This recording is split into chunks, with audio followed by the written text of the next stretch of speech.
Please may I have your IDs? Ma'am लेकिन मुझे आपका सरनेम नहीं पता। गीतांजलि पोद्दार। एक करके आरती के लिए आगे आएंगे और साथ में आरती के लिए आएंगे। डेकोरेशन मैं खुद करूंगी। मुझे मेरे हस्बैंड को एक कार्ड में मेरी तरफ से उनके लिए एक मैसेज लिखेगा।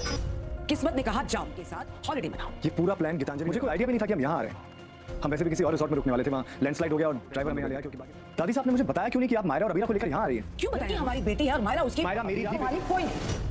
ये रिश्ता क्या कहलाता है कि आने वाले एपिसोड में दोस्तों आप देखेंगे कि उधर जिस रिजॉर्ट में अरमान और गीतांजलि पहुंचे थे तो वहाँ पे गीतांजलि बड़ी गेम खेलती है। वहाँ पे गीतांजलि जाकर अबीरा से कमरा बुक करवाती है और वहाँ पे मतलब अपने हॉलीडे के लिए अबीरा को कहती है खुद सजाओ। तो अबीरा कहती है ठीक है ये कमरा तुम्हारा मैं खुद सजाऊंगी और सब कुछ कार्ड वगैरह उससे लिखवाती है अरमान के लिए।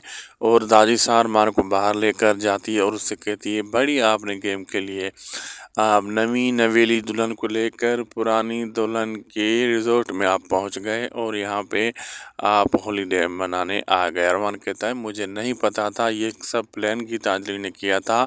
हम किसी और होटल में गए थे लेकिन वहाँ जगह नहीं मिली तो यहाँ हमें एक ड्राइवर लेके आया।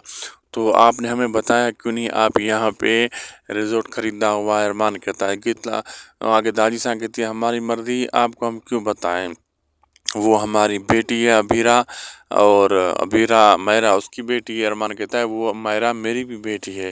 तो दादी साहब कहती है तुम्हारी बेटी मायरा है लेकिन अबीरा अभी तुम्हारी वाइफ नहीं है।